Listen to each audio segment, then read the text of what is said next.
Get this and get it straight. Crime is a sucker's road, and those who travel it wind up in the gut of the prison or the grave. There's no other end, but they never learn. From the pen of Raymond Chandler, outstanding author of crime fiction, comes his most famous character in The Adventures of Philip Marlowe.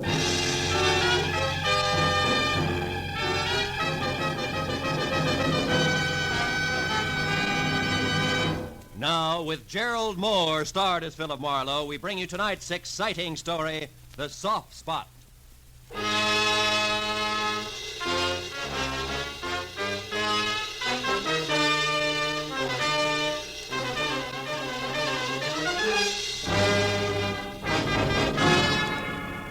So much for the news from abroad. Here in Los Angeles, 2 persons were killed and 8 injured today in 3 separate automobile accidents attributed directly to the thick fog that has blanketed the city ever since yesterday morning. And according to the Weather Bureau, the fog which is rolling in from the sea will be with us for... Fog, smog, everything's cockeyed. Hello. Philip Marlowe, please. Earl Hanley speaking. This is Marlowe. How are you, Mr. Hanley? How's the newspaper circulation business? Oh, both zooming, Philip. Oh, look, Marlowe. Can you come out to my joint on Los Feliz Boulevard, 3810? I'd like you to work for me again. And, you write your own ticket as usual. No, thanks. They play too rough in your league, Hanley. Besides, it's a bum night to ride around in a cold newspaper truck, watching out for hijackers. No, Marlowe. It's nothing like that. This is personal business. Oh? Yeah, it's an old man who's disappeared. I'd like you to find him for me. Still a dark night. Double your fee. I see a light, Mr. Hanley.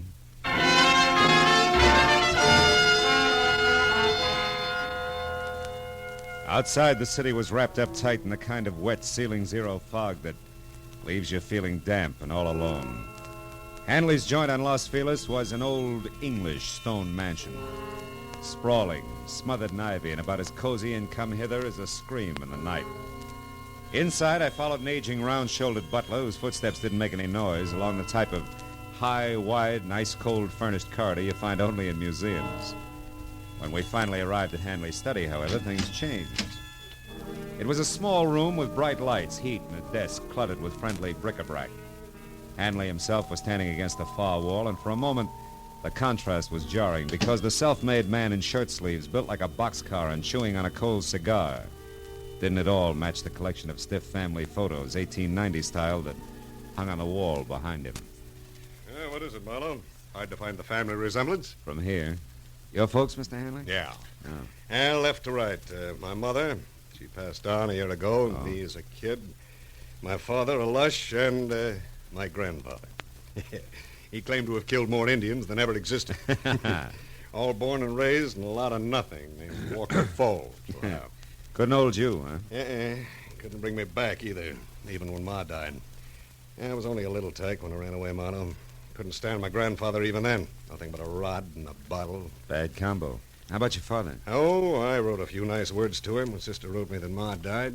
And I sent a fat check for flowers and a tombstone, but he never answered. Probably drank the dough up. He never could save a buck on his own, they tell me. Anyhow, enough of letting our hair down now, Marlowe. Let's get on to business. Sit down. Oh, thanks, sure.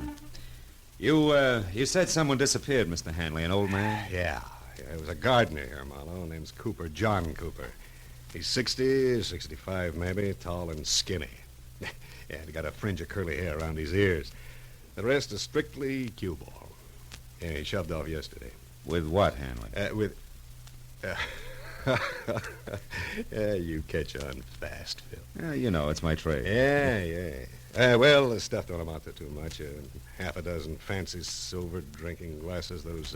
Goblets? No, goblets, yeah goblets. Worth about 100 apiece, nothing that'll dent me. Also, I'm insured, of course.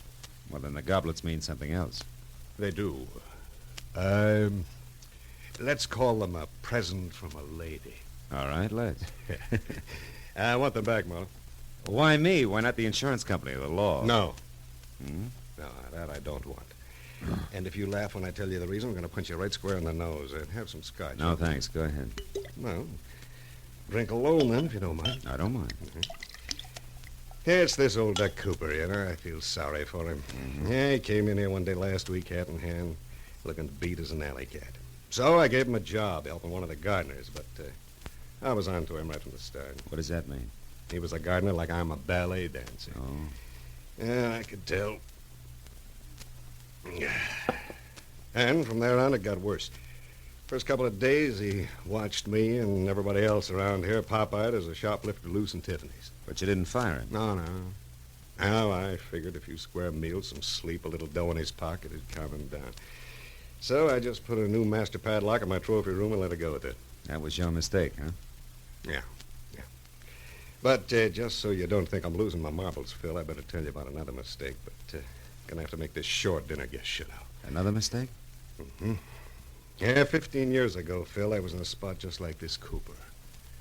Yeah, I was broke, hungry, mad at the world, and in a position to do the wrong thing. I did, and I got caught. The boss understood, read me the riot act, and let me go. And today it's my turn.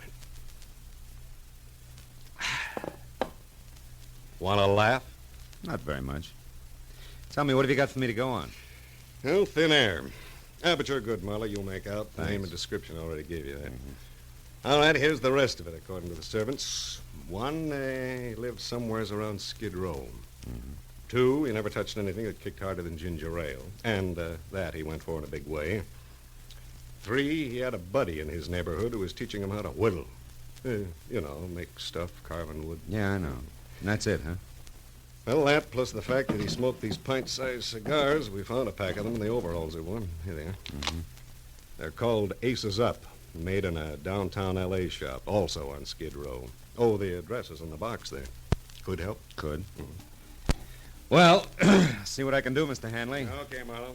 Call me as soon as you get close, will you? Sure. Oh, and, Marlowe. Yeah? I want those goblets pretty bad, but take care of the old man, will you? I know what you mean. Yeah.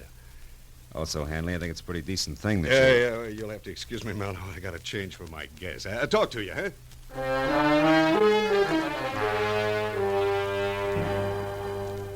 I followed Hanley back along the museum corridor, past the guests who included a spy beautiful lady dressed in too much black, chatting with a crisp item in banker's gray flannel who looked like he'd been born holding an hors d'oeuvre. I didn't see how they could have much in common with their host. But when the big front door eased closed behind me, I forgot about them and concentrated on finding a needle in a haystack. A needle in a haystack in a fog yet. Well, the tobacco manufacturer responsible for the handmade black rope called Aces Up was my first try. His shop was a 2x4 dirty glass storefront labeled H. Andrade in dry, peeling gold foil that flaked off when I opened and closed the front door. And what had to be the proprietor was alone, rolling cigars on a rickety table that was stacked high with damp, dark tobacco leaves. He didn't look up when I described the man I was after. Asked if he'd seen him. A moment later, when he did turn his head my way to answer, I realized why. I am sorry, senor. I don't see nobody. I am blind. Fine start, huh? And for some cockeyed reason, like the fog or the kind of man I was after or the neighborhood of derelicts I moved through, which could have used a few sprays of sweet air, didn't get any better. Not at least for the next hour, during which I stuck to the wood carving angle and covered every possible tie-in I could think of, including a visit to a nearby home for retired men of the sea. Looking for someone who's teaching a man to whittle. That's right. He's teaching an old man named John Cooper. Ever hear of him? No, can't say I have. But lots of lads here whittle. Why don't you have a chat with them? Okay, I In will. the morning. They're all bedded down now, mate. Wouldn't want to pipe 'em out over a silly question like yours, would you? No, Skipper. Let him sleep.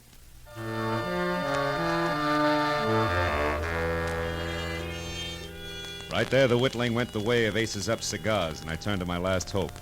John Cooper's mania for ginger ale.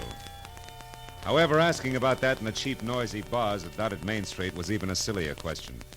And it gave all the local comics their big break. Finally, Straight ginger ale, you say, huh? Now, let me see. I get so many orders for it, you know. It could have been the time Carrie Nation stopped in, or was it the night some joker who was eating pig's knuckles called for a finger bowl? now look, Bright Eyes. Let's work a little less on the gags and a little more on...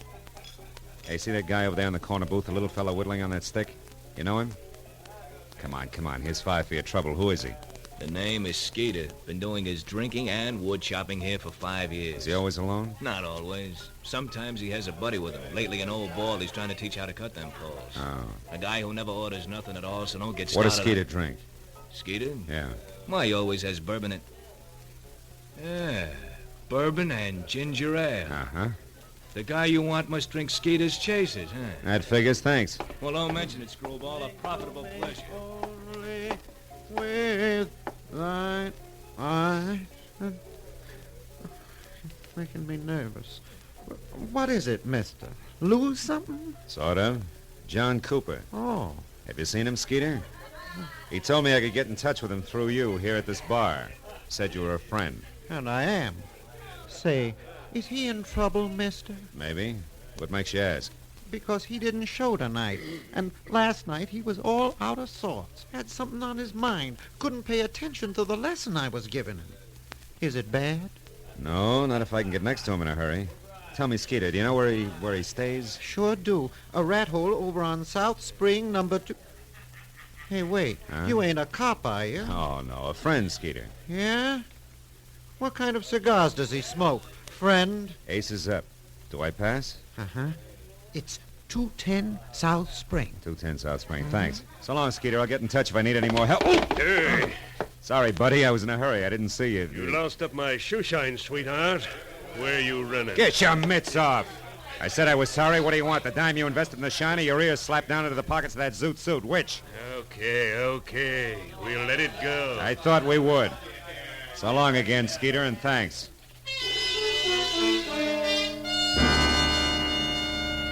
After I made my call to my client and told him how we stood, I drove the half a dozen blocks to 210 South Spring Street. The place was the kind of stale-smelling, beer can-lidded, dingy, two-story affair that made you wonder if the garbage collector got around anymore. When I knocked on the cracked glass front door that sported a laundry shirt cardboard that said rooms for rent and eyebrow pencil, I was ready for anything. And that's what I got. Puffy red eyes, bad teeth, smell of cheap gin, all in a cold cream, shiny face that was half hidden by enough bleached blonde hair to stuff an ottoman. Hey, handsome, I can catch my death of cold here. What's up? You the landlady? No, she passed out, but I was drinking with her, so I'll do. What do you want? An old man named John Cooper. Is he in? The skinny duffer? Mm-hmm. Yeah, I guess so. I seen him earlier. It's that door back there, the one on the right. Hey! Hey, jockey! What do you want back there? Where you going? What's the use? This way, mister. Hey, was that Cooper's room the fella just came out of, last on the right? Yeah, that's it. That louse probably swiped your friend's bottle. He's the kind.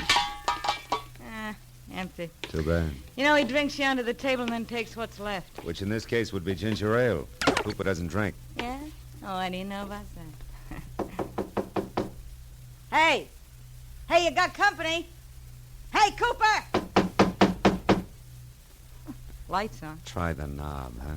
Hey, you're kind of anxious. Yeah. It's your game, mister. He doesn't drink, huh? What do you call that spread eagle position on the floor? Napping? No. Not with that knife in his chest. Huh? I call that murder.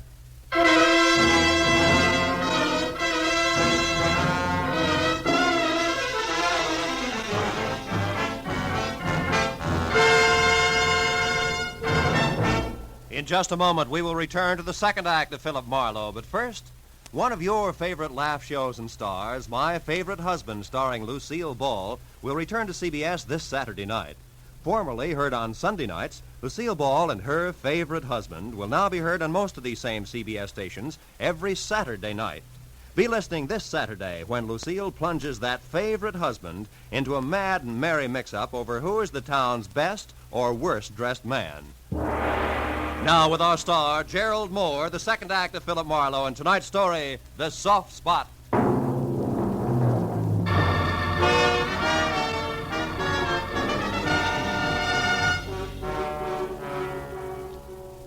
The old man's body was rumpled in death like a discarded bundle of rags, loosely pinned at the center with a knife that had killed him. And as the frowsy blonde gradually realized he was dead, the look on her face was dumb, slack-mouthed revulsion. Gee, death's an awful-looking thing, ain't it? Ain't it? Hey, don't touch him, mister. It don't seem decent to... Decency is strictly relative, sister. There's a scratch here on his neck, like a woman's fingernail raked it. Huh? Where?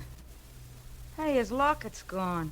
Locket? Yeah. This old guy wore a locket? Yeah, I seen it on him yesterday when the cops hauled off that redhead from upstairs.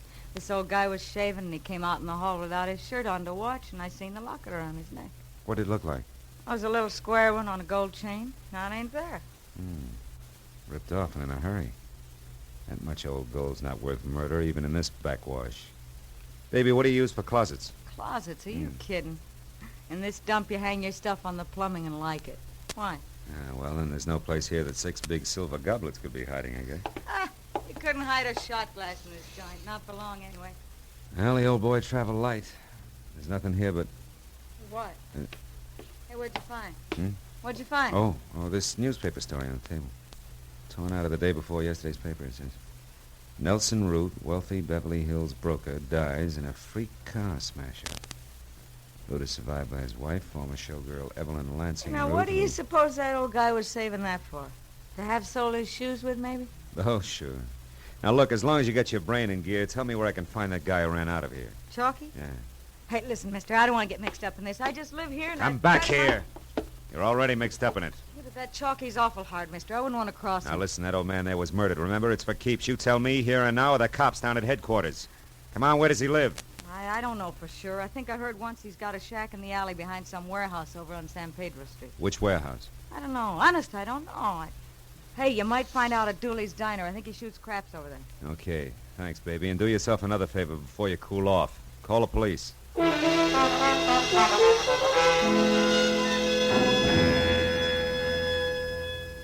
It took a solid hour of devious back alley trails before I finally broke down the intimidated loyalty of the Skid Row Brotherhood with a well-placed $10 bill and got a bona fide lead. The thick fog that crawled along the alley. Chalky's shack had all the welcome home look of a wet gutter. It was wedged in under the hulking concrete base of an overpass like dirt under a giant fingernail. Sick yellowish light oozed out through a single tiny window, too murky to see into. So I did the next best thing and hoped that he was alone inside. Who's there? Who is it? I got a tip for you, Chalky. Dooley sent me. It's about the Johns. They're after you. Cops. Hey, wait a minute. What's the tip, fella? What? Hey, where are you? Right here, Chalky! Now stay where you are, Buster. I'll kick your head off. Hey, what's the idea? I want fast answers, Chalky. Nice straight ones. Why'd you knife the old guy tonight? Knife the old... Hey, who are you? What's the idea? I want answers, not questions, Chalky. Why'd you do it? I didn't kill him. I never used the shiv. He was already dead when I went in there. I lifted that locket off to the old coot, that's all, so help me. Give me that locket. I ain't got it no more. Ma Murphy's got it now. I hocked it already. She gave me 3 1/4 on it. Look, I got a buck left. If you want that, you can cheap have it. lying grifter. You killed an old man to get the trinket for 2 cents. No, I didn't. I seen that guy with the big ears run out of the old coot's room, so I went up to take a look. Wait a minute. Guy with big ears? Yeah, he was a zoot suitor. I never seen him around before. I'd remember them flaps of his. Oh. He ran out of the old guy's joint in a big steam. So hey, now listen, buddy. He was the guy who done it honest. Ain't no doubt about it. He was the... Hey, now wait a minute. You ain't a friend of his, are you? Is again. No reason unless he was telling me. Oh, now listen, buddy. I No never reason. put the finger on the guy before in my life. But when it's protecting my own hide, I Finger? gotta... Yeah, I could have been the finger. So long, Chalky, and drop dead.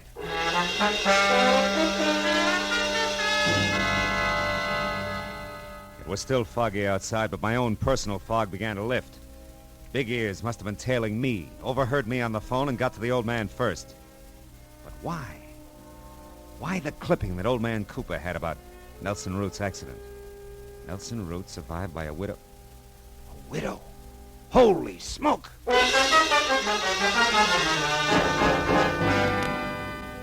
Callahan of the Daily Star gave me half a dozen pictures of Evelyn Lansing Root, from her early cheesecake days right on up to the role of widow in mourning. There was no doubt left. She was the lady in black, one of my client's dinner guests. By the time I'd driven through the fog out to Los Feliz again and up to Hanley's sprawled-out house, I'd lined the whole business up to where it made a twisted kind of sense. There was nothing left to do but nub it in his lap. I'd found him in his study. Well, what's wrong, Marlowe? Maybe you better tell me. Tell you what. Did you find Cooper or didn't you? Sure. I found him. I found him dead. What? The old man is dead. You know perfectly well he's dead. Come on, Marlowe. Sit down. Have a drink. You'll be. No, thanks. I've covered a lot of ground tonight, most of it pretty slimy. Led me in a big circle that started here and ends here, and now it's late. We're both fairly intelligent. Let's give each other a break, shall we? Go on. Let's suppose that a man was in love with a woman, a married woman, who was tired of her husband. So, she and the man arranged for the husband to die in a freak accident. Yeah, that's right. And let's suppose a strange old geezer overheard them plan it and then disappeared. Oh, that's rough. I imagine they'd have to find him and shut him up, wouldn't they? Or he'd blackmail him to death. Possibly. And how do you suppose they go about that, Hanley? Hire a private detective, maybe? Give him a song and a dance about a theft, a trumped-up story about some missing silver goblets, maybe? Maybe. Only, he'd be much too reputable to do their killing. Yeah, so they'd hire a professional killer, one with big ears, to follow the detective. And when the old man was located, the killer would step in and go to work with a knife. And then vanish completely, because he'd be a good professional man. Well, Hanley? Well, Marlowe? Oh, yes, that's a great yarn. Yeah, but a little fantastic, isn't it? Yeah, utterly. Oh, good boy. That's the way I figure. Too weird to take seriously. Only I'm going to make it stick. Yeah? Marlowe, you try to embarrass me with a crackpot theory like that, and I'll make you the laughing stock of this state, do you hear? I'll have you hooted right out of the business. Because you don't have one shred of proof, Marlowe, and you'll never be able to get one. And what's more, you know it, don't you? Don't Get your hands off me, Hanley. Sure. Oh, come on, Phil. Come on. Let's have that drink now, and then you go on home and forget all about this, huh? Shall we? Oh, after all, the old jerk was just a skid row drifter. He didn't belong any place. Who'll ever miss him? He was nobody, Phil. Get it? Mr. Nobody. He's no loss, so let's just forget it. Marlowe, wait a minute. Marlowe, come back here. I had to get out. What made it even worse to us that I knew he had me. I couldn't even begin to prove the first word of what I knew was the truth. I couldn't sleep with it either. That was why an hour later I leaned against a lamppost back on Skid Row again and looked across a lifeless intersection through the eddying fog at the gaunt flophouse where the old man had died. Well. A wayfaring stranger in the night. Hiya, pal. Beat it. Wait a minute, wayfaring stranger. Couldn't you accommodate me to the extent of a match, or would that break your back? Here. Keep him. Thanks. Why don't you go home, pal? Nothing happens here on Cooper Street after 2 in the a.m. As a matter of fact, nothing happens anywhere anymore. Cooper Street. Cooper. That's one right out of the book. I'll bet $50 on it. 9 out of 10, they'll take the name of a street. Huh? Who? Never mind. You live around here? You're kidding. Where's Ma Murphy's pawn shop? Hey, easy. Watch the lapels, pal. Well, come on. Where is it? Ma's joint is 3 blocks down on Filbert, downstairs, middle of the block. But there's no romance there, pal.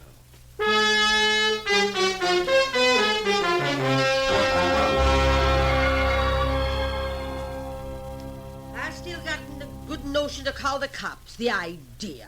Getting me out of a warm bed in the middle of the night to give you a look at a cheap little locket. And all on a dizzy hunch, you said. Yeah, a wild one. You know the locket I mean, Ma. Come on, trot it out. That'll do you no good anyway, sonny. Can't sell it to you for 30 days yet. The law, you know. Yeah, sure. But you've been winking at the law so long, you're blind in one eye, Ma. Is that so? Well, here you are. Say, is it hot, sonny? I'll know in a minute. It's the inside I want to see if it's... Oh. What is it, sonny? Is something the matter? Yeah, my hunch paid off, Ma. It's hot, all right. Hot enough to burn a guy to death. Here's my card. I'm taking this along. What? Now, well, hold on a minute, you. Hey, stop. I'll call the cops. Don't bother, honey. I'll call him myself.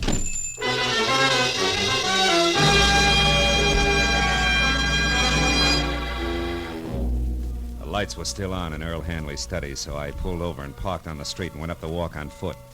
And as I moved to the door, the fog slid around me in thick swirls. When Hanley answered, his face was hard and ugly. He had a gun in his hand. Our business is over with, Marlowe. Not quite, Hanley. What do you want? I got a tag for our fantastic little Just Suppose story. You're either drunk or stupid, Marlowe. I warned you once, now beat it. Not till you've heard my punchline, Hanley. It goes like this. Suppose a wife died after 40 years of marriage and left her husband alone. A lonely, lost old man who's mellowed with the years. Suppose he doesn't have much time left himself and he knows it, but he's got an obsession. An old unhappiness he wants to set straight. He wants to see a fella, not cause any trouble.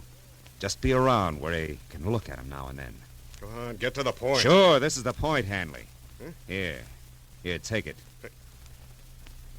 Where did you get this locket, Marlowe? Where? Just suppose it has your picture on one side and your mother's on the other. What then? I gave this locket to my mother when I was a kid. What did you get it? Come on, tell me. It came from around the neck of a harmless, sentimental old man who was stabbed to death tonight by a hired killer. He'd never have turned you in or blackmailed you, Hanley, because that old man was your father. I had my own father killed. I ordered my own father's death. I didn't know it. Yeah. Mr. Nobody, remember? Come on, Hanley, give me the gun. We can go now.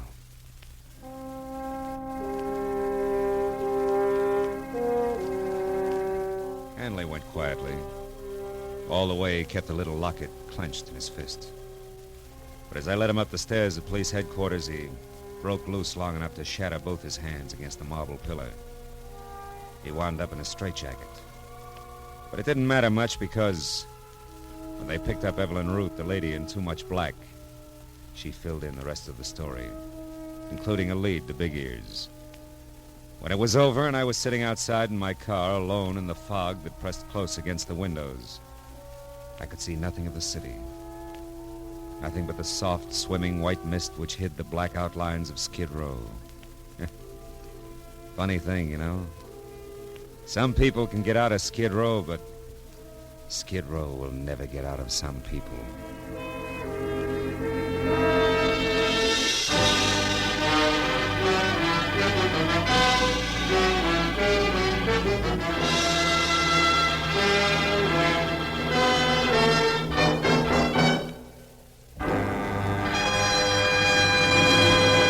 The Adventures of Philip Marlowe, bringing you Raymond Chandler's most famous character, star Gerald Moore, are produced and directed by Richard Sanville and written for radio by Robert Mitchell and Gene Levitt. Featured in the cast were Bill Boucher, Vivi Janis, Verna Felton, Edgar Barrier, Peter Leeds, Nestor Paiva, and Paul Dubov. The special music is composed and conducted by Richard Arant. Be sure and be with us again next week when Philip Marlowe says... This time there were 5 masks. One for greed, one for cowardice, one for cruelty, and one for deceit. And they all covered a murder. But it was the 5th mask that really counted, because it uncovered the killer.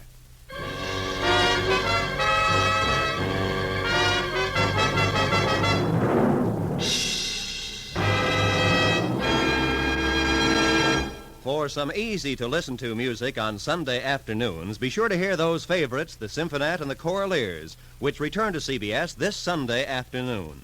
The Symphonette brings you musical favorites from the lighter classics, played by a group of outstanding instrumentalists. The Choraleers sing rousing marches, popular songs of the day, and familiar music of the past. Hear the Symphonette and the Choraleers this Sunday and every Sunday afternoon on most of these same CBS stations. To hear each and every star, leave your dials where they are, 'cause this is CBS, the Star's Address. Yes, CBS, the Star's Address.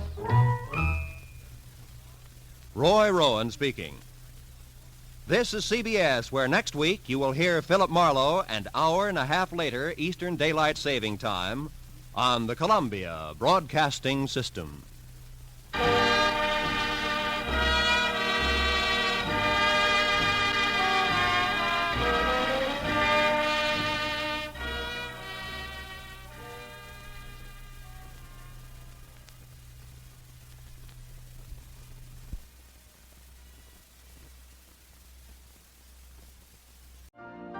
You've been listening to the OTR Gold Network.